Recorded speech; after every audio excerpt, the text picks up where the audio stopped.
You witness it constantly in relationships around you. Women who start confident and vibrant, but slowly become shadows of themselves, questioning their own reality while their partners convince everyone they're just being direct and honest.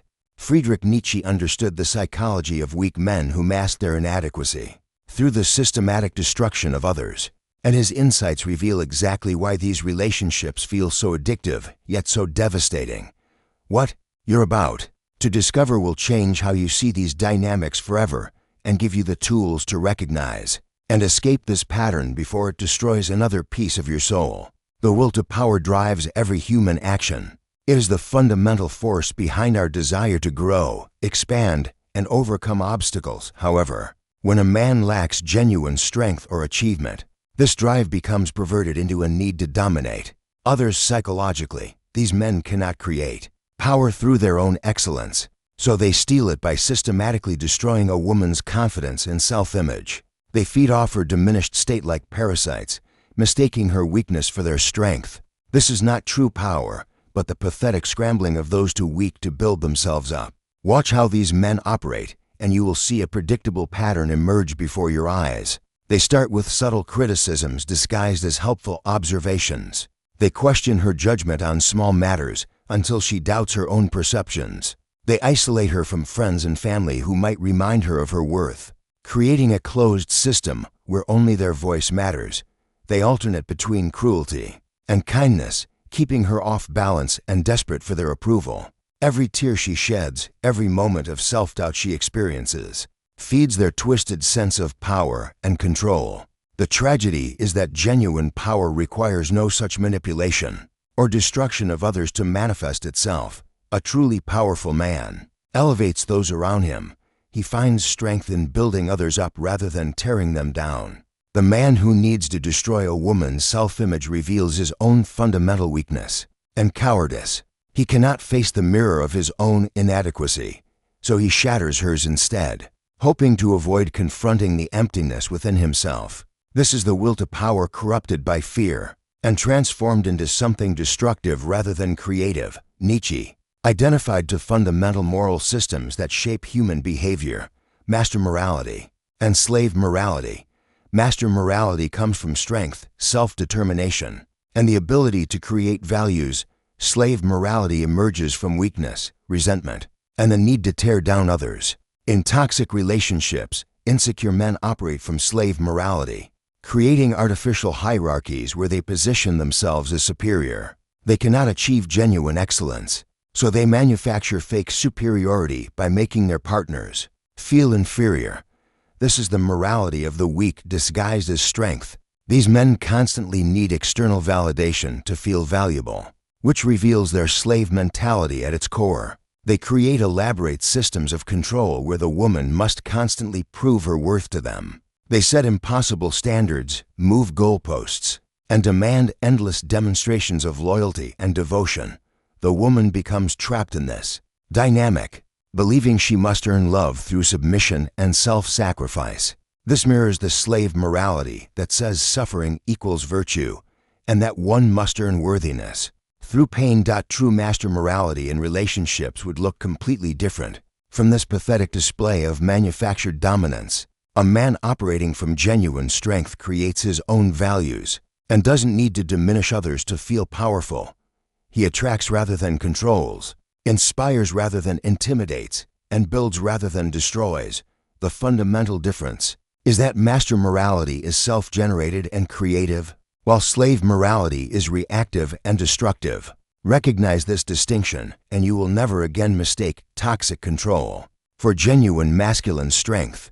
Resentment is the poison that flows through the veins of weak men who cannot face their own failures and inadequacies. This deep-seated resentment toward life itself transforms into a weapon they use against the women closest to them. They project their self-hatred onto their partners through constant criticism, blame, and emotional manipulation. Every failure in their own life becomes her fault. Every disappointment becomes evidence of her inadequacy. They cannot tolerate the mirror of their own weakness, so they smash the reflection by destroying her self-worth instead. The manipulation tactics these men employ are sophisticated forms of psychological warfare. designed to transfer their internal pain outward. They use gaslighting to make her question her own reality. They employ silent treatments to punish her for imaginary crimes. They create chaos and then position themselves as the solution, making her dependent on their approval for emotional stability. They rewrite history to make themselves the victim in every scenario, forcing her to apologize for their own bad behavior. This is resentment in action, the weak making others pay for their own existential poverty. Understanding resentment reveals why these men seem to take genuine pleasure in their partner's suffering and confusion. They are not trying to improve the relationship or solve problems. They are trying to discharge their own toxic emotions onto someone else. Their goal is not love, but revenge against life itself, using their partner as a convenient target. They cannot create beauty or meaning in their own existence, so they destroy it in others, mistaking this destruction for power, and believing their partner's pain somehow elevates their own worth. Nietzsche envisioned the Übermensch as the individual who transcends conventional limitations and creates their own values through strength and self-mastery. This represents the highest potential of human development, someone who builds rather than destroys, who creates meaning rather than stealing it from others. In relationships, the Übermensch equivalent would be a man secure enough in his own worth that he naturally elevates his partner. He finds joy in her success because his identity doesn't depend on her being smaller than him. He creates value in the relationship through his own excellence and authenticity. The mediocre man operates from the opposite principle. He cannot generate his own sense of worth, so he must steal it from others. These are the men who systematically tear down women's self-image because they lack the strength to build themselves up. They are threatened by their partner's confidence, beauty, intelligence, or success because it highlights their own inadequacy. Where the strong man sees his partner's greatness as a reflection of his good judgment in choosing her, the weak man sees it as a threat to his fragile ego. He must diminish her to feel significant by comparison. The difference between these two types of men is not just behavioral, but existential. One creates meaning while the other destroys it. The Übermensch builds monuments to human potential. The mediocre man tears them down out of spite. One path leads to growth, love, and genuine power. The other leads to resentment, destruction, and the hollow victory of making others as miserable as yourself. Choose your path wisely, because it determines not just your relationships, but your entire approach to existence. Nietzsche challenged us to move beyond simple moral categories of good and evil to understand the deeper psychological forces that drive human behavior. When examining men who destroy women's self-image, we must look beyond surface judgments to understand the underlying mechanisms at work. These men are not simply evil. They are weak individuals operating from deep insecurity and existential poverty. Their destructive behavior stems from an inability to create meaning and value in their own lives. Understanding this doesn't excuse their actions, but reveals the psychological prison they have created for themselves. The pattern becomes clear when we examine it without moral judgment. These men operate from scarcity rather than abundance. They believe there is only so much worth, love, or value available in the world, so they must hoard it by taking it from others. They cannot conceive of a relationship where both people grow stronger together because their worldview is fundamentally competitive rather than collaborative. This zero-sum thinking drives them to view their partner's confidence as a direct threat to their own worth. They literally cannot imagine a scenario where her success enhances rather than diminishes their own value. This psychological understanding reveals why traditional moral condemnation often fails to change these destructive patterns. These men are not choosing evil. They are trapped in a worldview that makes destructive behavior seem necessary for survival. Breaking free from this pattern requires a complete transformation of values, from scarcity to abundance, from competition to collaboration, from taking value to creating it. Only then can they move beyond the need to destroy others to feel worthy themselves. Nietzsche's concept of eternal return asks us to imagine living the same life over and over again for eternity. This thought experiment reveals the patterns we unconsciously repeat and challenges us to create a life worth reliving. Many women find themselves trapped in an eternal return of toxic relationships. attracting the same type of destructive men repeatedly. They escape one manipulator only to find themselves with another, who uses identical tactics to tear down their self-worth. This is not coincidence, but the result of unconscious patterns that draw them back to familiar dynamics. The cycle perpetuates because these women often mistake intensity for love and drama for passion. They become addicted to the highs and lows of toxic relationships, finding healthy partnerships boring by comparison. The manipulative man who alternates between cruelty and kindness creates an addictive cycle. Similar to gambling, the intermittent reinforcement makes his rare moments of affection feel more valuable than consistent love from a stable partner. She begins to associate love with struggle, believing that if it doesn't hurt, it isn't real. This becomes her eternal return, seeking the same destructive pattern dressed in different faces. Breaking this cycle requires conscious recognition of the pattern and a willingness to choose differently even when it feels uncomfortable. The eternal return becomes a tool for liberation when you ask yourself, would I choose to live this relationship dynamic forever? If the answer is no, then you must have the courage to break the pattern and create new relationship values. Only by choosing what you would want to repeat eternally can you escape the prison of unconscious repetition. Amor fati means love of fate. It is Nietzsche's call to embrace everything that happens to you, including the painful experiences that shape your character. For women who have endured relationships with men who systematically destroyed their self-image, amor fati becomes a powerful tool for reclaiming their worth. Instead of viewing these experiences as evidence of their inadequacy, they can reframe them as necessary lessons that revealed their own strength and resilience. The pain becomes meaningful when it serves as a catalyst for self-discovery and the development of unshakable inner worth. This philosophy does not mean accepting abuse or remaining in toxic situations. It means extracting wisdom and strength from past experiences without allowing them to define your future. The woman who practices amor fati stops asking why these things happen to her and starts asking what she can learn from them. She realizes that her worth was never dependent on her abuser's opinion. It was always inherent and unshakable. The attempts to destroy her self-image failed because her true value exists beyond anyone else's capacity to diminish or enhance it. Amor fati transforms victims into warriors by changing the meaning of past suffering. Instead of carrying shame and self-doubt, you carry knowledge and strength.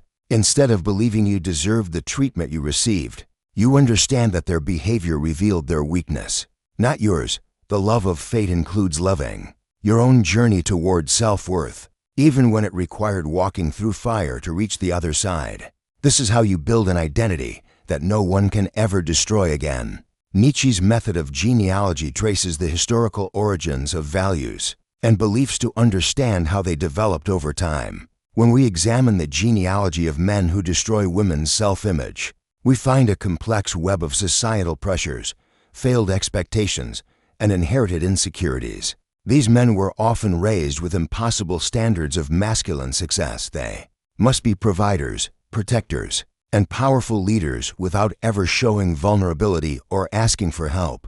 When they inevitably fall short of these unrealistic expectations, the shame becomes unbearable and must be projected outward onto the women in their lives. Modern society creates a particular type of masculine crisis where traditional roles no longer provide clear paths to meaning and respect. Many men feel displaced and purposeless in a world that no longer values their ancestral functions as hunters, warriors, and patriarchs. Instead of adapting and finding new sources of meaning, some retreat into toxic behaviors that give them a false sense of control and dominance. They cannot compete in the modern economy of ideas and emotional intelligence, so they create artificial competitions where they can still win by making their partners lose. The genealogy reveals that their destructive behavior is not personal, but systemic. It represents the death throes of obsolete masculine values that no longer serve anyone. Understanding this origin story does not excuse their behavior, but explains why they seem so desperate and violent in their need to control. They are fighting a war against irrelevance using the only weapons they know: intimidation, manipulation, and the systematic destruction of anything that threatens their fragile sense of superiority. Nietzsche's famous imperative to become who you are represents the ultimate act of self-creation and authenticity. For women recovering from relationships with men who systematically attack their self-image, this philosophy becomes a roadmap to liberation. The process requires stripping away all the false identities imposed by others and discovering the authentic self that exists beneath the layers of criticism and manipulation. You must learn to distinguish between who you really are and who others told you that you were. This is not easy work because it requires rejecting external validation and building an internal compass that guides your sense of worth. Becoming who you are means refusing to let anyone else define your value, potential, or identity. The manipulative man succeeded temporarily because he convinced you that his opinion mattered more than your own inner knowing. Recovery means reclaiming your right to self-definition and rebuilding your identity. From the inside out, you must become the author of your own story rather than accepting the character role someone else wrote for you. This requires courage because it means standing alone with your own judgment. When the world tries to tell you who you should be, the path to becoming who you are is simultaneously the path to becoming immune to future manipulation. When you know yourself deeply and value yourself unconditionally, no one can convince you that you are less than you are. You develop the strength to walk away from anyone who cannot see your worth, because you no longer need their recognition to feel complete. This is true freedom, the ability to be yourself regardless of who approves or disapproves. Nietzsche called for a complete transvaluation of values, a radical re-examination and reconstruction of what we consider valuable and meaningful in relationships. This means rejecting the toxic values that make destructive dynamics seem normal or acceptable. Society often teaches women that love requires sacrifice, that good partners should be understanding of bad behavior, and that relationship problems are always mutual failures requiring compromise. These values create the perfect conditions for manipulative men to thrive because they frame abuse as love and destruction as passion. The transvaluation begins when you reject these false equations entirely. The new values must be built on entirely different foundations: self-respect over people-pleasing, authenticity over performance, and personal growth over relationship maintenance. At any cost, this means valuing a partner who builds you up over one who tears you down. Even if the builder seems less exciting or dramatic, it means choosing consistency over intensity, respect over passion, and mutual growth over codependent dysfunction. These new values will feel strange at first because they contradict everything society taught you about love and relationships, but they create the foundation for genuine partnership rather than elaborate power games. The transvaluation of relationship values is not just personal but revolutionary because it challenges the entire system that enables toxic masculinity to flourish. When women refuse to accept destruction disguised as love, men are forced to develop genuine strength rather than manufactured dominance. This creates a new standard that elevates everyone involved. The question becomes, will you continue living by values that make you vulnerable to exploitation, or will you create new ones that protect and empower your authentic self? The reality of men who destroy women's self-image is not a mystery, but a predictable pattern rooted in weakness, insecurity, and the corruption of genuine power into petty dominance. Through Nietzsche's lens, we see these men for what they truly are: slaves to their own inadequacy, trapped in cycles of resentment and destruction because they lack the courage to build themselves up through their own excellence. They represent everything that authentic strength is not. They are the antithesis of the self-created individual who finds power through creation rather than destruction. Understanding their psychology is the first step toward immunity from their tactics and the beginning of your own journey toward unshakable self-worth. The question that remains is this: will you continue to accept the false values that make these toxic dynamics seem normal? Or will you have the courage to create new standards that protect your authentic self and demand genuine partnership? If this exploration of masculine weakness disguised as strength has opened your eyes to patterns you recognize in your own life, then subscribe to this channel for more insights that cut through society's lies about relationships and reveal the truth about building genuine power and authentic love. The choice is yours. remain trapped in cycles that diminish you, or break free and become who you were always meant to be.